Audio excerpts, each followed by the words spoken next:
Hello les girls et les boys et welcome back dans mon podcast en fait. Donc là ça fait genre littéralement 6 ans et demi que j'ai pas posté une vidéo. Ça date en fait. Ma girl, remets-toi dans le rythme en fait. On avait dit 2 vidéos par mois, ça fait 6 mois en fait. Alors que le podcast il a commencé en juin. What the hell? What is going on? What is going on? Anyway. Bref, si je suis là aujourd'hui, c'est parce que sur YouTube, je poste les shorts que je pose sur l'application TokTok. Je peux pas dire le nom, sinon YouTube il me strike. Et sur l'application photo que vous connaissez tous. Sauf que littéralement, ils font pas les mêmes, l'algorithme n'est pas le même, il fonctionne pas la même. Parfois j'ai des vidéos qui flopent sur les deux autres et sur YouTube Short, paf, ça perce. C'est ce qui s'est passé. C'est littéralement ce qui s'est passé. J'ai fait 1,3 million de vues sur un short qui n'a pas fonctionné ailleurs. Voilà. Qui a littéralement fait 300 vues sur l'application TokTok. Voilà. Donc quand on vous dit poster partout, c'est poster partout. Voilà, je suis un peu une forceuse, mais voilà. Sauf que le problème, c'est que j'ai pas le... Faut savoir que moi, j'ai commencé comment ça s'appelle ? J'ai commencé mon contenu en 2020. J'ai commencé à me mettre sur l'application TokTok et tout. En 2020. Sauf que j'ai commencé mon contenu en anglais. Donc en fait, ce que je vais vous raconter là, tout le monde est déjà au courant, mais parce que je l'ai fait en anglais. Sauf que là, depuis le début de l'année, j'ai commencé à faire en français, ce qui est ma langue maternelle. J'ai commencé à faire tout mon contenu en français, sans me dire, peut-être qu'il faudrait que je me présente, peut-être qu'il faut, voilà, Même sur YouTube, mes premières vidéos, c'est en anglais. Mes premiers shorts, c'est en anglais. Mes premières vidéos, c'est en anglais. Tout est en anglais. Donc en fait, ce que je vais vous raconter, la plupart de mes followers dans les autres plateformes, qui sont d'ailleurs des anglophones, sont déjà au courant parce que j'ai déjà raconté ma live story en anglais 20 milliards de fois. Sauf que là, du coup, les gens comprennent pas trop le sens de mes shorts, ils comprennent pas trop le sens de mes vidéos, ils comprennent pas tout ça parce que moi, je l'ai fait en anglais, les explications, et pas en français. Donc là, je vais vous expliquer ma life story en abrégé, parce que je sais que ça n'intéresse pas tant que ça les gens, mais voilà. Et du coup, en français. Donc voilà. C'est des choses qui se sont passées il y a quand même dans mon enfance. Je vois toujours des psys par rapport à ça, je vois toujours une psychologue, je vois toujours une psychiatre, mais j'ai guéri de pas mal de choses. Du coup, en gros, j'ai grandi dans la région PACA, dans un petit village, etc., qui est quand même un peu, je vais pas dire reclus, mais à l'époque, il y avait beaucoup moins d'habitants qu'à l'heure actuelle, etc. J'étais dans un petit village et le quartier d'où j'habitais du petit village, en fait, il y avait le village et plus loin, t'avais le quartier où littéralement, il y avait que la famille de mon daron. Vraiment que la famille de mon daron. Donc déjà ça met l'ambiance. Et j'ai grandi là, j'ai grandi à la campagne, donc j'ai quand même des bons souvenirs parce que grandir à la campagne c'était quand même un peu privilégié. Sauf que mes parents n'étaient pas riches, littéralement, ils étaient pas du tout riches. La maison elle était en train de s'effondrer, littéralement. Il y a le... J'arrive pas à croire que je vais dire ça. Il y a littéralement le plafond de la chambre de ma sœur qui s'est effondré. D'accord ? C'est pour vous dire à quel point on était un peu démunis. Voilà. On allait au resto du cœur et tout. Donc, on n'était pas riches. D'accord ? Même si on vivait dans un village où il y avait que des riches, on était les pauvres. On était les pauvres du village et tout le village il était au courant qu'on était pauvres. Voilà. Voilà. Mais bref, du coup, j'ai grandi. Au tout début, ça allait dans ma life. Ça allait jusqu'à mes 4 ans. Donc, ça allait 4 ans. Mais... voilà, ça a les 4 ans, c'est déjà pas mal. C'est déjà plus que certaines personnes, donc je vais pas me plaindre. Non, je rigole. Je vais littéralement me plaindre tout le podcast. Mais bref, du coup, j'ai grandi avec la famille de mon père. Et c'est un peu compliqué, parce que la famille de mon père n'apprécie pas forcément ma mère. Mes parents étaient... Maman, je t'aime. D'accord ? Je vais un peu dévoiler des trucs, mais maman, je t'aime. Ma maman... Elle a fait énormément de travail sur elle-même. Je sais qu'elle a énormément souffert dans sa vie. Il y a eu une très longue période dans ma vie où j'ai détesté ma mère, où je lui en ai voulu pour tout ce qui s'est passé. À l'heure actuelle, c'est plus le cas. Je t'aime maman, donc j'accepterai aucun commentaire sur ma daronne parce que je l'aime, d'accord ? Ma daronne, c'est la gentille. Mon daron, on peut l'enfoncer, y a pas de souci. Mais voilà, du coup, ma maman et mon papa étaient tous les deux alcooliques. Donc j'essaie de réfléchir aux mots pour pas me faire strike sur YouTube. Voilà. Mais tous les deux, ils étaient alcooliques. C'était super compliqué en grandissant parce que En tant qu'enfant, je le vivais... J'avais pas l'impression de le vivre mal parce que ça devenait un peu un jeu entre mes frères et sœurs, en mode... oh, regarde, il y avait pas de téléphone, c'est juste on s'appelait dans la maison, on disait haha, regarde, il va tomber, ou maman va tomber et tout, haha, hihi, ho, ho, viens, on va se moquer et tout. Parce que t'es un enfant, tu vois quelqu'un tomber, évidemment que c'est drôle. Voilà. Donc on prenait vachement ça à la rigolade, mais et honnêtement, j'ai été privilégiée parce que de mes frères et sœurs, j'étais vachement protégée. Je suis la dernière de 4 enfants et ils m'ont énormément protégée de tout ce qu'ils ont vu dans la famille. Dans le sens où mon père battait ma mère. Il la frappait assez souvent. Et moi, j'ai jamais assisté à une scène comme ça. Il y a juste une fois où j'ai assisté. Je me rappelle que mes frères et sœurs m'avaient dit reste dans ta chambre, reste dans ta chambre, reste dans ta chambre. Et ce jour-là, je le fais pas. Allez savoir pourquoi, je le fais pas. Alors que d'habitude, je fermais ma porte, je me bouchais les oreilles et j'écoutais pas. Ou alors je jouais avec mes jouets et je faisais exprès de gueuler, genre quand je jouais, pour pas entendre mes parents se disputer, se frapper, pour ne pas entendre mes frères et sœurs se mettre au milieu de mes parents. J'ai été, encore à l'heure actuelle, je suis énormément reconnaissante parce que j'ai pas assisté à mes parents qui se frappaient dessus juste une fois. Et justement, je me rappelle, je vais dans la cuisine. Et je vois mon père qui flaque ma mère et tout contre le frigo. Je vois ma mère qui m'appelle. Je vois ma mère en pleurs qui me dit Samy, parce que c'est le surnom que ma famille me donne. Il me disait Samy, aide-moi, aide-moi, aide-moi. Et je me rappelle qu'elle pleure et qu'elle me regarde droit dans les yeux et que mon père, il la jette sur le sol. Et il la replaque et tout. Et genre, mon père, il capte que je suis là et moi, je suis figée à côté de la porte de la cuisine et je sais pas ce que je suis censée faire. Parce que faut savoir que toute ma vie, mon père et la famille de mon père détestent ma mère.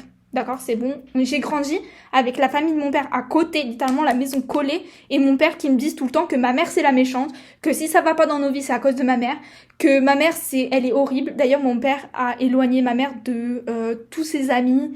Ma mère n'a pas le permis, en plus elle a eu une maladie aux yeux qui fait que elle est malvoyante, donc elle a dû arrêter le travail.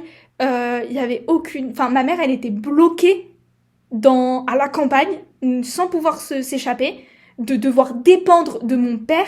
Et quand j'étais petite, j'avais pas cette vision-là, parce qu'évidemment, je suis une enfant. Moi, tu me dis bleu, c'est bleu, rose, c'est rose, je vais te croire, je vais pas te dire non, c'est faux. Évidemment que je vais te croire. Puis surtout, j'ai grandi autour de cette famille-là, et du coup, évidemment que je vais les croire. Et du coup, c'était super compliqué, parce que j'ai grandi en détestant ma mère et en apprenant à la détester. Genre tout le monde me disait c'est la faute de ta mère, s'il se passe ça dans ta vie c'est de la faute de ta mère, s'il se passe ça c'est à cause de ta mère, c'est ta mère la méchante patati patata. Et du coup j'avais pas tout le contexte que j'ai en étant adulte et en voyant ça d'un œil adulte. Pour moi c'était juste sa faute. Tu vois. Et du coup là je suis une enfant, je vois mon père frapper ma mère, je vois mon père jeter ma mère sur le sol et je vois ma mère en pleurs me supplier de l'aider. Faut savoir qu'à ce moment-là, je crois que je suis en CE1, CE2, un truc comme ça. Genre, je suis vraiment petite. Et mon père se retourne. Faut savoir que mon père, à cette époque, j'ai pas de contact avec mon père à l'heure actuelle, donc je sais pas s'il l'est encore ou quoi. Apparemment, non. Des derniers échos que j'ai eus et tout, il y a quelques années, non.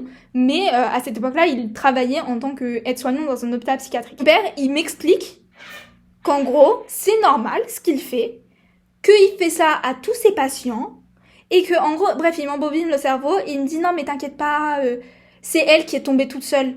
Et puis de toute façon, j'essaye juste de la maintenir au sol parce que elle est violente, que genre en gros, il m'avait embobiné et tout en me disant ouais, je fais ça tous les jours au travail, t'inquiète pas, retourne dans ta chambre et va dormir. Et je me rappelle, au moment où je me tourne le dos pour retourner dans ma chambre, j'entends ma mère gueuler pour que je vienne l'aider. Et encore à l'heure actuelle, je vais pleurer. Ça m'a tellement traumatisée. Parce que j'entends la voix de ma mère qui me supplie de l'aider. Et moi qui me dis non mais... Enfin c'est elle la méchante. Dans tous les cas, papa il a raison. Il fait ça tous les jours à son travail. Donc il a forcément raison. Puis... Je me rappelle une fois, ma mère elle me dit mais pourquoi tu me détestes? Parce que je bois de l'alcool. Mais ton père qui est bourré constamment aussi, tu le détestes pas. Et je me rappelle, je me disais mais...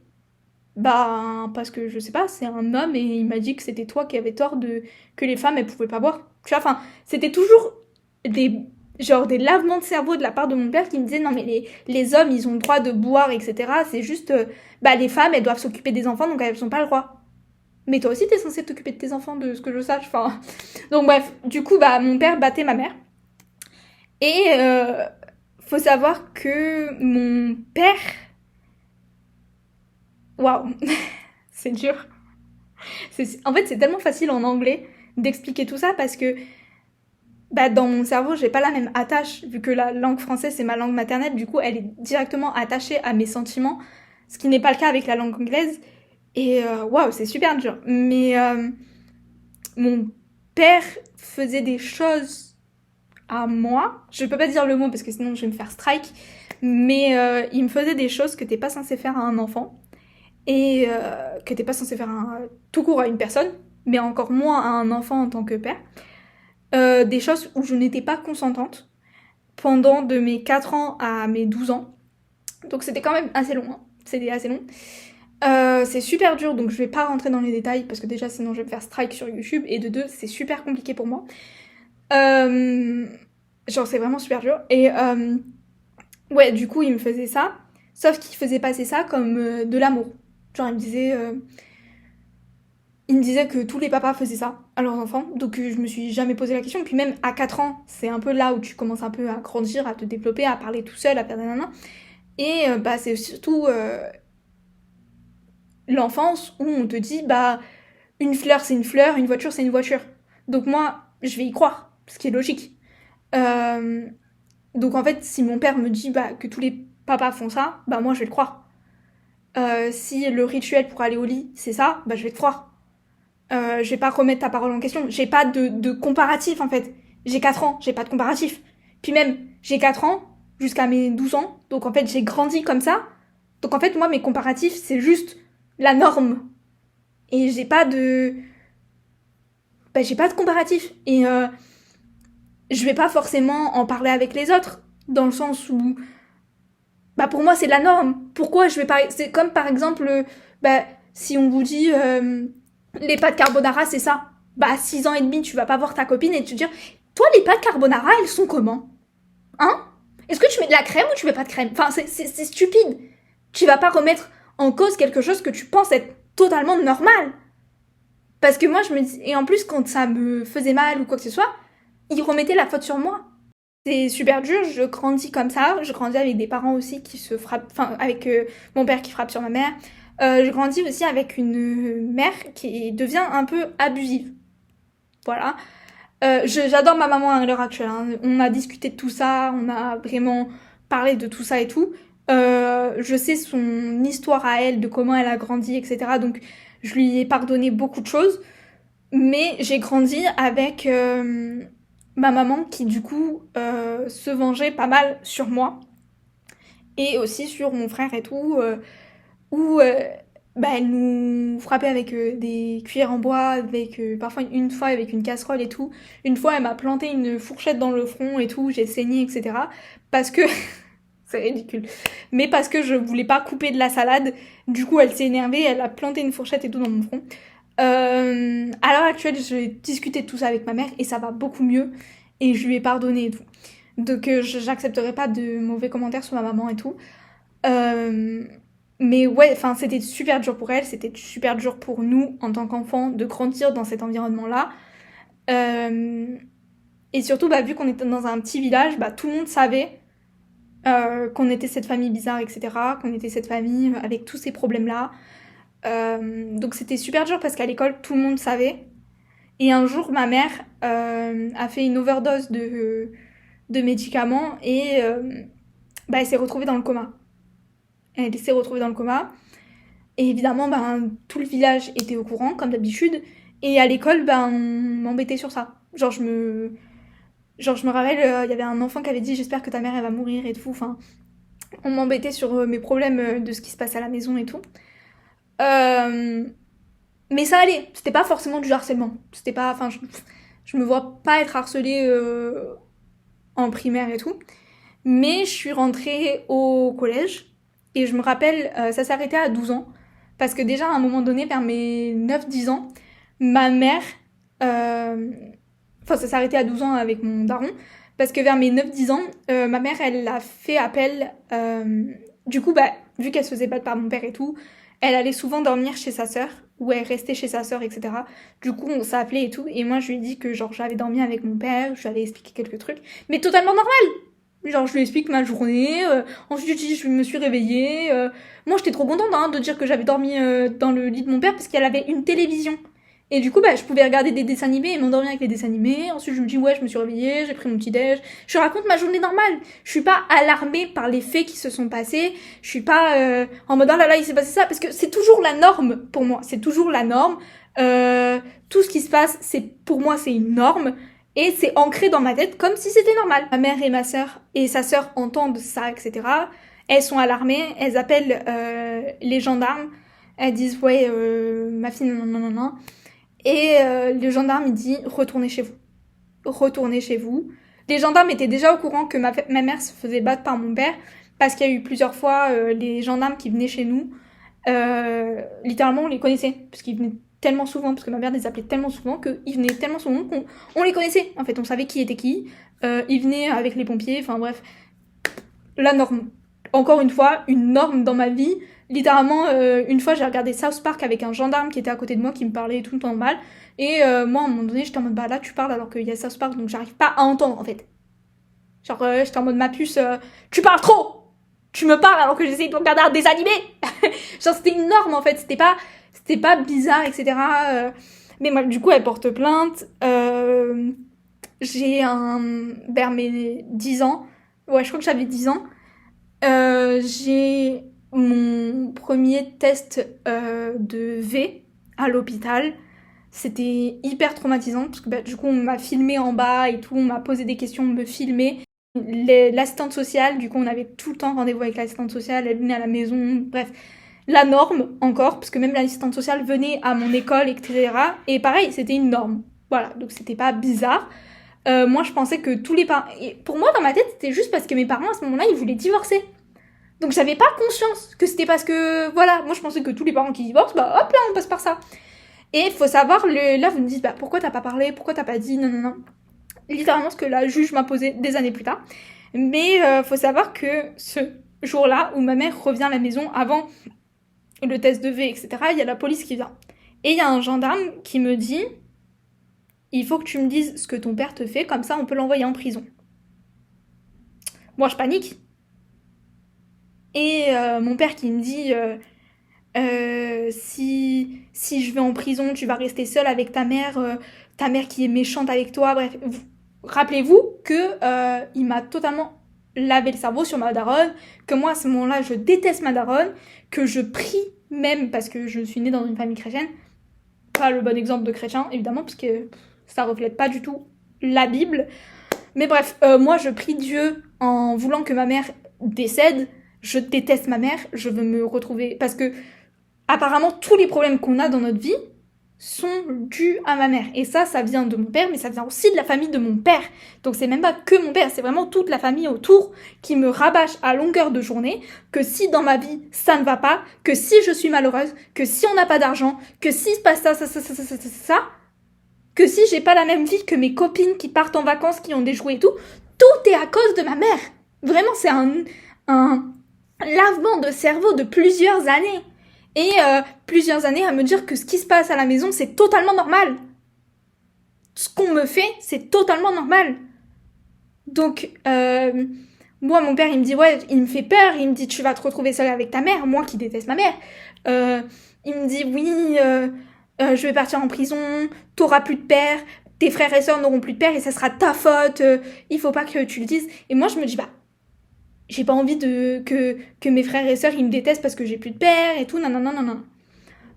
Sachant que les peu de fois où je me suis, entre guillemets, rebellée contre mon père à lui dire non, faut savoir que mon père,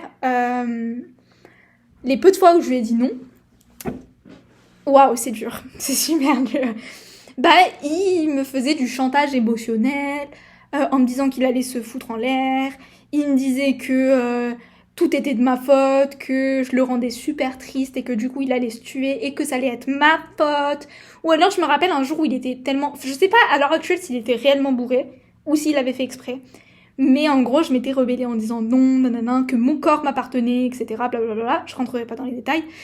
Et je me rappelle de cette fois où il me regarde droit dans les yeux, on est tous à table, et il dit « Moi, j'ai que 4 enfants. » Enfin, j'ai dit que j'étais la dernière de 4 enfants, mais il faut savoir qu'il y a un autre enfant, donc de 5, mais il est décédé avant même que je naisse, donc je l'ai pas connu. C'est pour ça que je dis fratrie de 4 enfants. Et dans les 4 qui sont en vie, il y en a un, mon père l'a élevé, mais il n'est pas de lui. C'est mon demi-frère, mais je considère pas comme mon demi-frère parce que j'ai toujours connu. Et pour moi, c'est mon frère. Mais on n'a pas le même père. Et du coup, mon père, il me regarde droit dans les yeux et me dit moi, j'ai que 4 enfants. Et il liste le nom des enfants, en listant même l'enfant qui est décédé. Et moi, non. Et il me dit je les aime tous. Et des trucs comme ça et tout. Et moi, en tant qu'enfant, mais mon père, je l'ai mis sur un piédestal. Enfin, c'est le seul parent que je suis censée aimer, etc. Oh, mais comment ça m'a détruite? Je me suis dit, mais comment ça, mon père m'aime pas? J'ai dit déjà, j'ai pas de maman dans ma tête. Je me dis, mais comment ça, j'ai pas de papa? Bref, que des trucs comme ça. Ou alors il me dit, bref, que des trucs comme ça. Et bref, j'ai grandi et tout. Je me rappelle d'un jour, vers mes 12 ans et tout. Donc la plainte se classe assez vite. Je vous rappelle que c'était dans les années 2010. Donc vraiment, il n'y avait pas tout ce qui est MeToo, il n'y avait pas tout ce qui est balance ton porc. Tout ça n'existait pas. La parole de la femme, elle était constamment remise en question.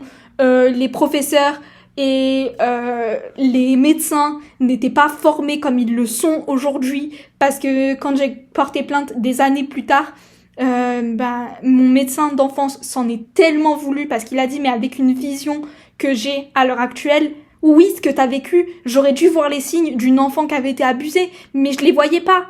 Et surtout que j'ai habité dans un village où tous les professeurs mettaient ma façon d'agir sur le fait que mes parents étaient alcooliques et pas sur le fait que j'avais pu subir des abus. Et du coup, je sais qu'à l'heure actuelle, ils s'en sont tous beaucoup voulu de pas avoir vu les signes, etc. Ils se sont excusés, Mais bref, le mal était fait. Et du coup, bref, ça avait été classé, etc. Et du coup, moi, il y avait suspicion, mais c'est pas allé plus loin. Puis c'était dans les années 2010, donc pareil, à l'heure actuelle, ça irait beaucoup, beaucoup, beaucoup plus loin, mais c'est pas le cas il y a quelques années en arrière. Et bref, mon père un jour se casse de la maison, etc. Et vraiment, il fait ses valises et il revient. À partir de là, je commence à me détacher de mon père. J'arrive au collège, pardon. Je me fais harceler au collège, mais il y a tout ce qui est cours d'éducation sexuelle. C'est pour ça que pour moi, c'est hyper important les cours d'éducation sexuelle. Parce que j'entends mes camarades parler, j'entends les professeurs parler. Et nous, les cours d'éducation sexuelle, c'était vachement garçon d'un côté, fille de l'autre. Et j'entends tout le monde parler, etc. Pareil, je commence à me faire des copines sur Internet par rapport à des chanteurs que j'aimais, etc. Donc, je commence à avoir des copines, on commence à parler. Et je commence à me rendre compte de plusieurs choses. Et je commence à me rendre compte surtout que ce que j'ai vécu, c'est pas normal. Et je commence à me rendre compte que peut-être que c'était des abus. Et je commence vraiment ça commence à travailler dans ma tête, à travailler. Je me dis, mais je comprends pas, genre, j'ai pas enfin, de ce que me disent mes copines et tout, leur père, il leur fait pas ça. Genre, c'est pas normal, ce que j'ai vécu. Et ça commence à travailler, mais ça prend des années, hein, ça prend genre de mes 12 ans jusqu'à mes 14 ans, avant que je décide de parler, de comprendre, en fait. Donc les cours d'éducation sexuelle m'ont énormément aidé à comprendre que ce que j'avais vécu n'était pas normal. Et bref, et du coup je commence à me faire énormément harceler au collège. Je me fais frapper, je me fais voler mes affaires, je me fais... à la cantine, on me force à avaler des choses dégueulasses. Genre ils font des mélanges et ils me forcent à avaler. Et à chaque fois que j'essaye de rendre les coups, je me fais punir plusieurs heures de colle, etc. Bref, je me prends des mots dans le carnet, je me prends des médiations, enfin bref. Et je leur dis, mais genre, elles aussi, elles m'ont frappé, elles aussi, elles m'ont fait ça, et on me croit pas, parce que tout le monde se défend entre eux, et il y a moi, qui suis toute seule. Et ma mère, je me rappelle, j'avais 13 ans, il y a une maman d'une des filles qui me harcèle qui dit qu'en gros, elle aimerait bien m'inviter pour le week-end et tout. Sa fille, elle fait une petite soirée avec des copines et qu'en gros, elle aimerait bien m'inviter. Moi, je supplie ma mère de ne pas y aller. Sauf que ma mère, dans sa tête, ma mère n'est pas au courant que je me fais harceler. D'ailleurs, à ce moment-là, on a déménagé, on est en ville, on est à Nice, etc. On a déménagé, c'est super. Je commence petit à petit à réaliser que tout ce que j'ai vécu, c'était pas fou. Ma relation avec ma mère, petit à petit, elle essaye de se construire parce que ma mère devient beaucoup plus stable, etc. Elle a arrêté de boire, bref. Elle redevient une nouvelle femme. Mes frères et sœurs aussi essayent de se reconstruire après tout ce qu'on a vécu. Donc c'est super compliqué encore. Mais bref, du coup, je dis à personne que je me fais harceler. J'ai des bleus partout. Mais c'est encore compliqué avec ma mère. Donc, bref. Et du coup, ma mère, dans sa tête, c'est oh là là, ma fille, elle s'est fait inviter à une boum, c'est génial, elle a des copines, c'est super. En fait, vraiment, ma mère, dans sa tête, et je sais qu'à l'heure actuelle, elle s'en veut, mais c'était vraiment, ma fille, elle va avoir des copains et des copines. Et du coup, genre, moi, je la supplie et tout, mais ma mère, elle est en mode, non, faut que tu sociabilises, tu vas avoir des copines, ça va te faire du bien pendant l'été, c'est juste un week-end, ta. Sauf que le week-end se passe horriblement mal, évidemment, vu que je me passe un week-end avec 2 meufs qui me harcèlent, donc qui me forcent à avaler des pilules, etc. Les parents sont pratiquement jamais là, d'ailleurs, du week-end. Elles me forcent à avaler des pilules et tout, elles me prennent en photo pendant que je dors, et elles le font partager à tout le monde. D'ailleurs, elles font que ça, me mettre dans des positions et des situations horribles pour tout partager sur Snapchat, et le partager à tout le collège, littéralement. Pas que à ma classe, mais vraiment tout le collège. Et à un moment donné, elle décide de faire un bain de minuit parce qu'il y a une piscine. Et pour moi, un bain de minuit, c'est vraiment genre tu te mets en maillot et tu vas dans la piscine à minuit. C'était vraiment ça, dans ma tête, c'est vraiment ça, un bain de minuit. Sauf qu'elle était en mode, non, un bain de minuit, c'est à poil. Et moi, je suis en mode, je vais absolument pas enlever mon maillot, en fait. Sauf que commence le truc de, elle me tienne, elle m'enlève de force le maillot, blablabla. Bref, agression. Je vais pas rentrer dans les détails aussi, parce que j'ai vraiment pas envie de rentrer dans les détails. Mais je me rappelle de crier, etc. Et de voir les voisins éteindre leur lumière. Et ça, c'était traumatisant, par contre. De me dire que j'appelais à l'aide. Et c'est pour ça qu'en fait, on dit aux gens de toujours crier au feu. Ou d'appeler maman, quand t'es dans un public. Ou quand t'es en public ou quoi. Ou sinon de crier au feu, parce que les gens vont venir. Alors que quand tu cries à l'aide, les gens viennent pas. Et ça, c'était dur de voir ça alors que j'ai 13 ans. Et bref, c'était horrible. J'ai passé cet épisode parce qu'il est vraiment horrible. Et pareil, j'en parle pas à ma mère et tout. J'en parle à personne, ça prend des années avant de réaliser que ce que j'ai vécu c'est une agression. Jusqu'à ce qu'un jour, quand je suis au lycée et que je suis en hôpital de jour, où en gros, vu que mon père était et travaillait dans un hôpital, et surtout un hôpital psy, j'étais dans une association, et j'avais une phobie de finir à l'hôpital, qu'on m'hospitalise, etc. Parce que je suis tombée dans l'anorexie, je suis tombée dans me faire du mal physiquement, etc. Bref, je suis tombée dans énormément de troubles, etc.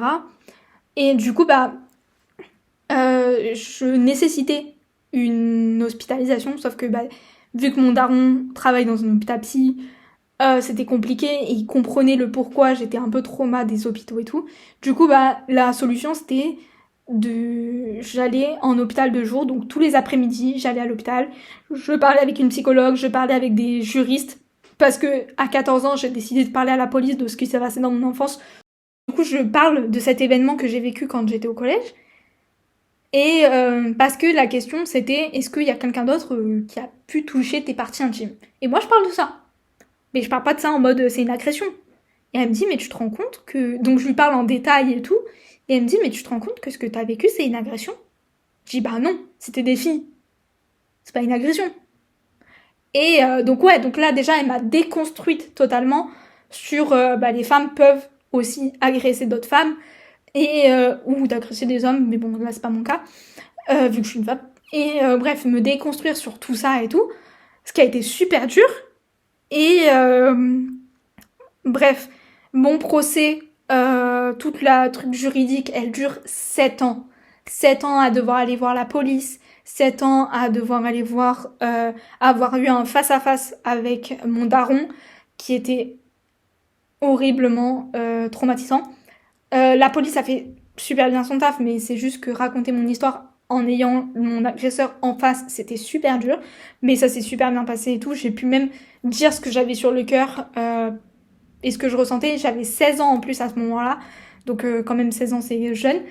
Et ouais, avoir un expert psychiatre pour analyser tout ce que j'ai vécu, etc., qui a prouvé que j'avais vécu que j'ai à ce moment-là des séquelles d'agression, de voir des psys, etc., qui eux font des attestations par rapport à ce que j'ai vécu.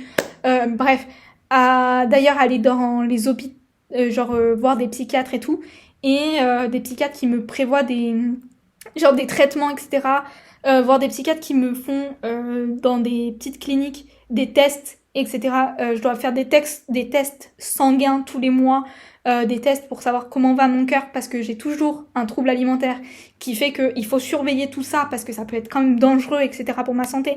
Bref, j'ai vécu tout ça, voir la juge, etc. C'était super stressant. La juge qui d'ailleurs interroge ma famille du côté de mon père, etc., qui interroge ma famille, qui interroge des amis, qui interroge des proches qui à ce moment-là, je les connais plus à l'heure actuelle, mais qui au moment des faits étaient dans ma vie pour leur poser des questions sur moi. Donc ma famille apprend ce qui s'est passé, ma famille décide de me tourner le dos et de littéralement dire qu'ils n'ont plus rien à foutre de moi, qu'ils ne veulent plus jamais voir affaire à moi et avoir affaire avec tout ce que j'ai vécu, parce que j'ai décidé de porter plainte contre mon daron qui est de leur famille. Donc c'était super dur, sachant que du coup j'ai grandi avec eux, donc j'étais super proche d'eux, d'apprendre tout ça, c'était hyper dur. J'essaye d'un peu d'accélérer parce que là ça commence à faire long. On est déjà à 36 minutes, ça va faire super long. Et je sais pas si quelqu'un va écouter ça pendant 45 minutes, mais de voir ma famille me tourner le dos, de voir ma famille qui littéralement me soutient pas. Donc d'entendre des échos de ce que disent ma famille ou même des gens de ma famille qui me regardent en face et qui me disent ça reste mon cousin, ça reste mon parrain, ça reste mon oncle, ça reste mon fils, ça reste mon frère, patati patata. Alors que moi, je viens de te dire que je me suis fait agresser par cet homme quand j'étais enfant. Donc c'est super dur, sachant que moi je suis une personne qui est très très très famille de base, de voir tout le monde me tourner le dos et de voir mes proches ne pas comprendre pourquoi j'ai aussi mal, pourquoi je suis autant en dépression, pourquoi je suis comme ça. Et que quand on me dit ouais faut mettre de l'eau dans ton vin, etc., c'est super douloureux parce que du coup je me suis sentie énormément seule dans toute cette affaire et tout judiciaire. Mes frères et sœurs, c'était super compliqué pour eux parce que déjà ils devaient faire le deuil de leur père qui voulait plus les voir non plus. Bref, il y a eu plein d'histoires à part que je rentrerai pas dans les détails parce que c'est super long. Mais bref, il y a eu plein d'histoires et tout. Et du coup, mes frères et sœurs devaient faire le deuil, surtout qu'ils ont appris ce qui m'est arrivé. Et du coup, ils étaient là en mode, on te croit, mais c'est quand même compliqué parce que c'est notre père. Bref, j'ai eu beaucoup de mal aussi avec mes frères et sœurs parce que je comprenais pas leur point de vue et que du coup j'étais là en mode oui mais moi ce que j'ai vécu c'est super grave et c'est douloureux et je peux pas me mettre à ta place à toi. En fait, j'étais là en mode je ne peux pas, j'essaye mais je n'arrive pas à me mettre à la place des autres parce que moi ce que j'ai vécu c'est tellement douloureux que je peux pas comprendre ce que toi tu vis. Et du coup, c'était super douloureux. Il y a énormément d'histoires dans ma famille par rapport à ça. Ça a énormément brisé ma famille. Tout ce qui s'est passé du fait que j'ai parlé, ça a énormément brisé ma famille avec moi.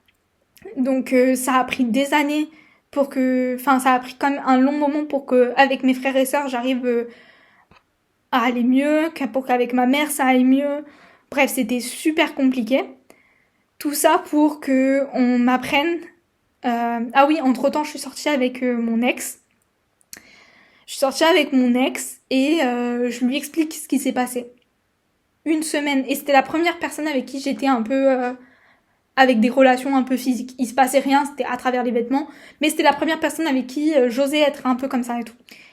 Et bah littéralement, une semaine après que je lui ai annoncé ce que j'avais vécu avec mon daron, ce que j'ai vécu quand j'avais 13 ans et tout, euh, cette personne m'a agressée, dans le sens où on était ensemble, on était dans le lit, etc. Bref. Sauf que moi, je me rends compte que la personne veut aller plus loin, sauf que moi, je veux pas. Moi, je veux pas. Et j'arrive pas à dire non. Ça, c'est aussi un truc du traumatisme, c'est que je n'arrive pas à dire non. Et que dans ma tête, je crie non. Sauf qu'à chaque fois que je dis je veux dire non, j'ai la vision de mon père qui s'énerve quand je dis non. Et qui devient méchant quand je dis non. J'ai la vision de mon père tout le temps, tout le temps, tout le temps. Et j'arrive pas. Et du coup, j'essaye de repousser les mains de mon ex. J'essaye de pousser mon ex. Sauf que je suis figée. Littéralement, j'ai tous mes boyaux et tout qui me font mal, tellement je suis figée et contractée. Et je pousse la main de mon ex. J'essaye de repousser mon ex. J'essaye de me décaler. Sauf que mon ex ne comprend pas et se fout sur moi. Et repousse mes mains et vas-y. Bref, je commence à éclater de rire mes deux nerfs. C'est mon...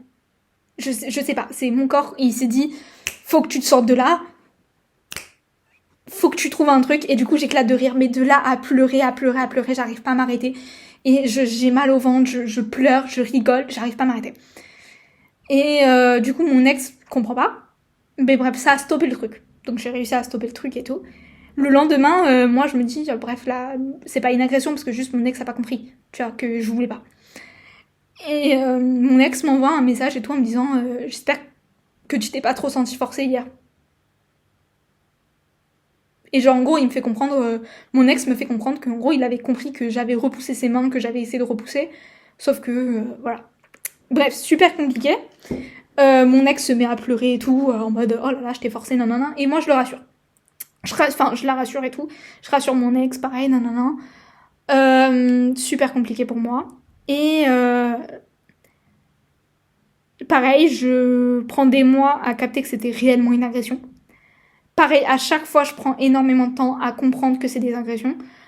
Je me sens super coupable parce que je me dis à mon grand âge, à ce moment-là j'avais 19 ans, je me dis j'ai vécu ça avec mon père. J'ai vécu ça quand j'avais 13 ans. Comment j'ai pu laisser ça arriver une nouvelle fois? Et j'ai envie de vomir là juste en y pensant. C'est et genre vraiment je m'en veux. Je m'en veux à moi, je me dis comment j'ai pu laisser ça arriver encore une fois. Genre comment j'ai pu laisser ça arriver encore une fois. Comment j'ai pu laisser ça arriver encore une fois. Et je me dis mais le pire c'est que j'aurais pu me débattre. Et c'est ça que je m'en veux, c'est d'être restée figée. Et je me dis mais j'aurais pu me débattre, j'aurais pu arrêter cette personne. C'est ça le pire. C'est que je sais que je l'aurais pu. J'aurais pu. Mais je suis juste restée figée.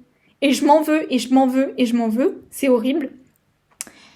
Et bref, un an plus tard, etc., 2 ans plus tard, j'ai la juge, donc après 7 ans d'affaires, qui me dit que, en gros, l'affaire est classée sans suite. Et elle me dit une phrase qui va autant me soulager que me mettre dans une rage folle. C'est qu'elle va me dire « Je te crois.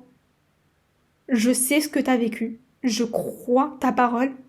Et je te crois à 99%. Mais les 1%, je suis obligée de les mettre en faveur de ton agresseur, de ton père. Et du coup, je classe l'affaire sans suite. » Et elle me dit, c'est pas qu'il a gagné. C'est pas que t'as perdu. Mais c'est que y a tout le monde qui a témoigné contre toi. Et moi, je te crois à 100%. Tout indique que t'as vécu une agression et je te crois. Et elle me dit, elle rajoute, la vérité juridique n'est pas toujours la vraie vérité et je te souhaite d'aller mieux, je te souhaite de guérir. Mais je suis obligée de classer l'affaire sans suite.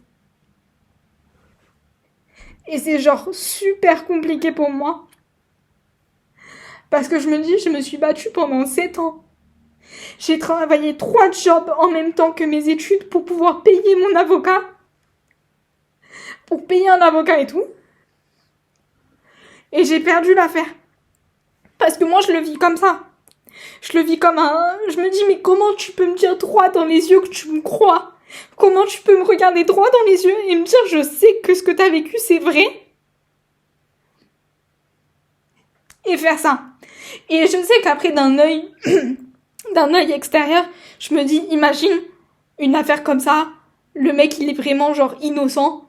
Je suis contente que la justice elle aille dans son côté à lui. Du côté de l'innocent, etc. Mais en même temps, j'ai tellement de rage en moi. Je me dis, mais comment ma famille elle a pu autant se retourner contre moi? Comment genre la justice elle a pu me... Genre... J'ai tout apporté, j'ai tout dit ce que j'avais à dire, j'ai tout apporté. Et j'ai quand même perdu. Et en même temps, j'ai ce soulagement de me dire, c'est fini. J'ai plus à avoir ce couteau au-dessus de ma tête, ou je sais pas comment on dit, à devoir me dire, ma vie là, elle est bien, puis d'un coup, j'ai un message de l'avocat qui me dit, faut que t'ailles à la police, non, faut que si, faut que tu racontes ton histoire encore et encore, faut que tu te rappelles de tel événement, et de devoir prouver à des gens que mon histoire, elle est réelle. Et là, je me dis, maintenant, tout ce que t'as à faire, c'est de guérir et d'aller mieux. Et c'est ce que j'ai commencé à faire. C'est ce que j'ai commencé à faire. Et voilà, mon histoire. Donc j'ai vraiment abrégé de fou malade. Mais ouais, j'ai vécu beaucoup d'abus. Et je sais que sur les réseaux, beaucoup de gens ne me croient pas. Parce qu'ils se disent, non mais t'as pas pu t'être agressée autant de fois. Et pourtant, si. Et encore à l'heure actuelle, je me sens coupable. Encore à l'heure actuelle, j'ai encore ce sentiment de j'aurais pu éviter tout ça. Alors que non. Et que c'est pas ma faute. Et que si tu vois ça, bah c'est pas ta faute. Que tu peux pas contrôler les agissements des autres. Et que comment les autres agissent, c'est pas ta faute. C'est pas ta faute. Et que si ton corps est resté figé, c'est pas ta faute. C'est qu'il a vu un danger et qu'il s'est mis en mode d'autodéfense, je me fige. Et que c'est pas ta faute. Et que ça sera jamais ta faute. Et peu importe si t'en as parlé à la police, peu importe si t'en as parlé à quelqu'un, peu importe si t'as fait, si comme moi, ça a été classé sans suite, moi je te crois. Et je sais que c'est vraiment pas facile tout ça. Mais voilà, c'est tout.